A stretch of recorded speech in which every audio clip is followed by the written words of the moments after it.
विधानसभा क्षेत्र में हैं अभी हम और बहुजन समाज पार्टी के उम्मीदवार डॉक्टर विजेश कुमार हमारे साथ हैं। जनसंपर्क यात्रा पर हैं ये, लोगों के बीच जा रहे हैं, अपना वोट बैंक बना रहे हैं। जब मिल गए हैं कुर्नी विधानसभा क्षेत्र में तो इनसे हम जानेंगे इनका क्या विज़न है, क्योंकि बहुजन समाज पार्टी हर साल जो है चुनाव बिहार में लड़ती है। लेकिन धीरे-धीरे इनका भी ग्राफ बढ़ रहा है। अब कुर्नी विधानसभा क्षेत्र में डॉक्टर विजेश कुमार जिस तरह से अपना गति तेज किए हैं, इस बार चुनाव का जो माहौल है कुढ़नी में बहुत उथल-पुथल होने वाला है भाई। और वैसे स्थिति में आप समझिए एक पढ़े-लिखे, शिक्षित, कर्मठ और ऐसे नेता अगर हमारे बीच हैं, तो जो बुद्धिजीवी लोग हैं वो जानते ही हैं कि हमें कहाँ करना है वोट, क्या करना है, नहीं करना है। समय आएगा तो सब लोग कर ही देते हैं। फिलहाल इनसे बात करते हैं। कैसे हैं आप? एकदम बढ़िया। आप कैसे हैं? ठीक-ठाक। ये आप अभी लगातार जनसंपर्क में हैं। बहुजन समाज पार्टी ने आप पे विश्वास किया है, आपको टिकट दिया है कुर्नी विधानसभा क्षेत्र से। क्या लगता है कि क्या विज़न लेकर आप आए हैं? जी, सबसे पहले तो मैं अपने राष्ट्रीय अध्यक्ष बहन कुमारी मायावती जी का दिल की गहराइयों से धन्यवाद करना चाहता हूँ कि उन्होंने मुझे अपना प्रत्याशी बनाया है। पूरी पार्टी हम यहाँ हमारे राइट साइड में हमारे केंद्रीय प्रभारी एडवोकेट सुरेश राव जी हैं, हमारे साथ चल रहे हैं। इधर हमारे लेफ्ट में हमारे जिला अध्यक्ष जी हैं, श्री राजेंद्र कुमार राम जी हमारे साथ चल रहे हैं। हम लोग पूरी दृढ़ता से और सिर्फ कुर्नी में ही नहीं, पूरे 243 सीट पे हम लोग चुनाव लड़ रहे हैं। कुरहनी में जो आप देख रहे हैं डेवलपमेंट कुछ उतना हुआ नहीं जितना होना चाहिए था। बंदर बांट जरूर हुई है, लूट खसोट जरूर हुआ है। कई जगह मुझे लोगों ने शिकायत की है कि बोर्ड लग गया है और वहाँ पे कोई काम हुआ नहीं है। जैसे सड़क बना नहीं, लेकिन सड़क के मरम्मती का बोर्ड लग गया, पैसे की निकासी हो गई। तो ये पैसे की बंदर बांट है, लूट खसोट है और इस तरह का बहुत जगह है, एक दो उदाहरण नहीं है। तो हम लोग जब आएंगे, इस तरह की बंदर बांट बंद होगी, लूट खसोट बंद होगी। हम लोग सर्वजन हिताय सर्वजन सुखाय सरकार बनाएंगे। सर्वे भवन्तु सुखिनः सर्वे सन्तु निरामयाः। इस भावना से हम लोग सरकार को चलाएंगे, सबको साथ लेकर चलेंगे और एक विकासोन्मुख सरकार देंगे। जिस तरह बहन जी ने उत्तर प्रदेश में जो 4-4 बार वहाँ मुख्यमंत्री रहीं और जब-जब मुख्यमंत्री बनी, एक शुचितापूर्ण सरकार उन्होंने दिया। जो जितने भी अपराधी तत्व थे, जैसे ही बहन जी आती थीं, सब प्रदेश छोड़कर भाग जाया करते थे।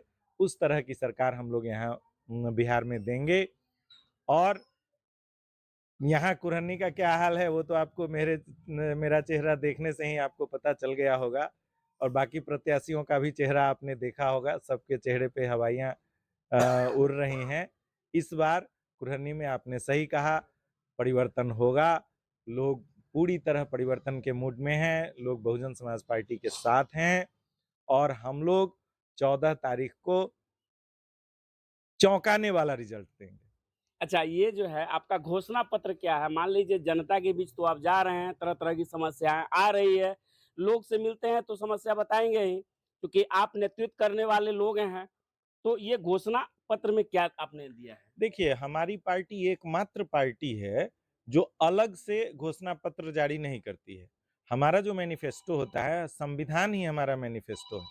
हम लोग संविधान में जो हमारे मौलिक अधिकार दिए गए हैं, वह मौलिक अधिकार अभी लोगों को नहीं मिल रहा है। आप यहाँ बैठे हैं और एक बार इस मोहल्ले का सर्वे कर लीजिए, जो रोटी, कपड़ा, मकान की बात होती है, वो आधारभूत ये 3 भी नहीं है, अब तो उसमें 2 और शिक्षा और स्वास्थ्य जुड़ गया है। लेकिन हम तो अभी इस 3 के लिए हमारे समाज में स्ट्रगल कर रहे हैं। तो रोटी, कपड़ा, मकान, आप मकान की स्थिति सब जगह घूम के देख लीजिए, नहीं है। जैसे ही हम लोग आते हैं, हर भूमिहीन को कम से कम 3 डिसमिल ज़मीन और उसको मकान की व्यवस्था करेंगे। फिर सड़क, बिजली, पानी, कहने के लिए तो नल जल योजना सरकार ले आई और घोषणा भी कर दी कि नल जल योजना संपूर्ण हो गया, लेकिन ऐसा कुछ हुआ नहीं है। अभी भी 70% गाँव में और हमारे दलित टोले में तो अभी भी बिजली पानी उपलब्ध नहीं है। उसकी व्यवस्था की जाएगी। कम से कम नल जल योजना से सबों को शुद्ध पेयजल मिले, सब टोले में बिजली आ जाए, इस तरह की पहले व्यवस्था की जाएगी। उसके बाद सड़क का निर्माण करवाया जाएगा। हमारा दलित टोला अभी भी 60% दलित टोले में सड़क नहीं है। रात में लोग कीचड़ हेल कर जाने के लिए कम से कम 4 महीने, जो बरसात का महीना होता है, मजबूर होते हैं और उसमें सांप बिच्छू का भी भय सताता रहता है। तो इस तरह से हम सभी दलित टोलों को सड़क से जोड़ेंगे और उसके बाद पूरे समाज को सर्वजन हिताय सर्वजन सुखाय सरकार बनेगी। सबों को, ना कोई अगड़ा होगा, ना कोई पिछड़ा होगा, ना अल्पसंख्यक होगा, ना बहुसंख्यक होगा। मानव धर्म एकमात्र धर्म है। इस संकल्प को लेकर, इस मंत्र के साथ हम लोग आगे बढ़ेंगे। सबके लिए काम करेंगे, सबका काम यानी करेंगे। सर्वांगीण विकास होगा। सर्वांगीण विकास अच्छा, होगा। एक चीज़ हम आपसे अभी अभी आपने कहा कि मौलिक अधिकार के बारे में, ये बहुत अच्छा प्रश्न चूँकि है भी। पहले जब पाठ्यक्रम की पढ़ाई होती थी, निचले स्तर से ही मौलिक अधिकार के बारे में पढ़ाया जाता था। सिलेबस चेंज हो गई है। बहुत सारे अभी जो पहले दूसरे 5वें 7वें ऐसे जो विद्यार्थी नहीं जानते हैं उनको मौलिक अधिकार के बारे में, तो क्या ये परिवर्तन ये भी होना चाहिए कि अब सिलेबस में आना चाहिए? बिल्कुल, मौलिक अधिकार के बारे में लोगों को बताया जाना चाहिए। परिवर्तन तो संसार का नियम है, कुछ भी स्टैटिक नहीं है, एवरीथिंग इज डायनामिक, सब परिवर्तनशील है। लेकिन मौलिक अधिकार नहीं हटाना चाहिए। इसकी शिक्षा हम लोगों को अपने समाज में, अपने बच्चों को, अपने भविष्य को ज़रूर बतलाना चाहिए कि आपके क्या-क्या अधिकार हैं। तो इसको पाठ्यक्रम से हटाया गया है, ये गलत है।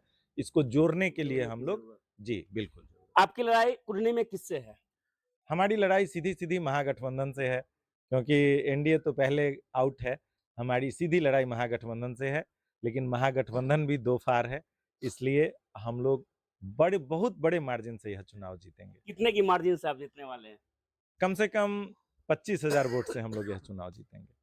चलिए, बात करने के लिए बहुत-बहुत धन्यवाद आपका। बहुत-बहुत धन्यवाद। देखिए, डॉक्टर ब्रिजेश कुमार अभी हमारे साथ थे और ये बता रहे हैं कि कुढ़नी की जो व्यवस्था है, कुढ़नी की जो समस्या है, आए दिन आप लगातार देख रहे हैं और ये जब क्षेत्र में जा रहे हैं जनसंपर्क के क्रम में, तो बहुत सारे लोग मिलते हैं, अपनी समस्या बताते हैं, गिनाते हैं, स्वाभाविक है, इनके पास जाती है समस्या। उसके आधार पर अब ये बता रहे हैं कि 20 से 25,000 के मार्जिन से बहुजन समाज पार्टी के उम्मीदवार हैं, निकलेंगे 6 नवंबर को।